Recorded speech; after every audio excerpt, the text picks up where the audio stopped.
And while cornerback Patrick Robinson had a very impressive day here at Saints training camp, arguably the one who stole the show was wide receiver Lance Moore. For the second straight day here at Saints minicamp, Malcolm Jenkins was absent from the field because of a bruised knee. Now, when asked about the injury, Coach Payton simply said that there was a little bit of swelling and that Jenkins is listed as day-to-day. And while Darren Sharper is rehabbing from off-season knee surgery, his replacement, surprise, surprise, newly converted safety Malcolm Jenkins ran with the first-team defense. The road to repeat moves along with another spirited workout during morning session that featured jam-packed bleachers along Airline Drive. Sean Fazan on day 2 of Saints training camp. It didn't take long after running back Reggie Bush left town for Miami for the Saints to name his replacement. We agreed to terms yesterday with running back Darren Sproles. After spending the first 5 years of his career with the San Diego Chargers, Sproles agreed to a 4-year, $14 million deal with the Saints. You know, he's a player that we've seen a lot of tape on. You know, he's a guy that not only gives you help in the return game, but he's an elusive runner. He's got exceptional acceleration. So there are a number of things you can do with him in the one back and in the two back. Sproles' small stature and quickness make him stand out from the other running backs on the roster, but remind us of Reggie Bush. I don't know if you'd say his role is going to be exactly the same as what we did with Reggie, but there's some similarities. Sproles isn't here grabbing passes out of the backfield just yet, but he is grabbing the attention of quarterback Drew Brees. Yeah, I think it's awesome. You know, I was in San Diego in 2005 when Sproles was drafted there, so I'm very familiar with him, although he was a very young player at the time. And Brees moved on to New Orleans the following year, but he kept in touch with Sproles and spent time this offseason with him. I actually worked out this entire offseason with Sproles back in San Diego, and so I'm very familiar with him as a person, his work ethic, and I think the drive and competitiveness that he has. And I think he's going to fit in great with this team, in this locker room, in this offensive system. When asked if he believes Sproles can do just about everything that Reggie Bush did for this team, I think that when you look at those guys' skills, I think they're very similar in a lot of ways.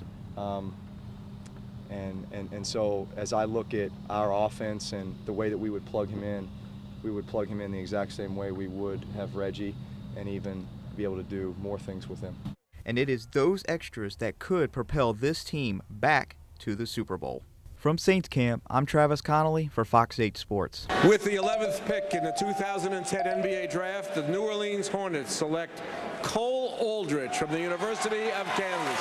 And with that announcement, Cole Aldrich became the newest member of the New Orleans Hornets. But just as quickly as Aldrich put on his Hornets draft night hat, he learned that he would not be wearing that hat much longer.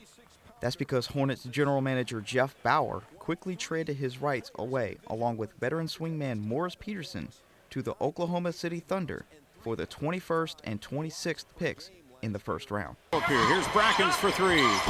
At 21, the Hornets selected 6'10" power forward Craig Brackens of Iowa State. Brackens worked out for the Hornets during pre-draft workouts. Defense the lob!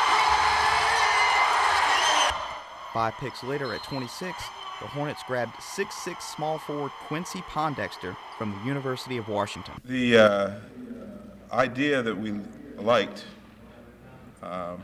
was the idea of being able to add 2 players.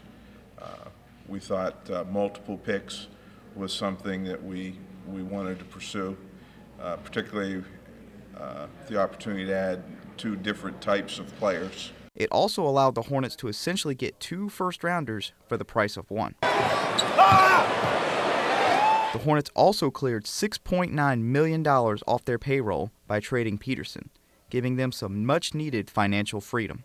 It does allow us to continue to look to add to our roster and to redistribute certain positions.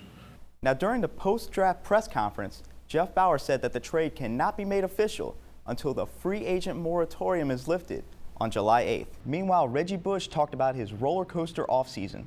Not only did he celebrate a Super Bowl title, Reggie also became the face of the USC scandal, which resulted in NCAA sanctions.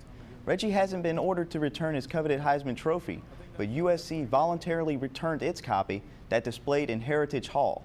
Reggie admitted that he's bothered by the way USC has distanced itself from him. Reggie and the rest of the defending Super Bowl champs will get a break from two-a-days, at least for Sunday. Only one practice tomorrow, starting at 3:20. Yes, it's open to the public. Back to two-a-days on Monday. We'll break down the first weekend of Saints training camp Sunday night on The Final Play. ESPN.com NFC South blogger Pat Yasinskis will join us. Hear what the Saints say about starting the road to the repeat.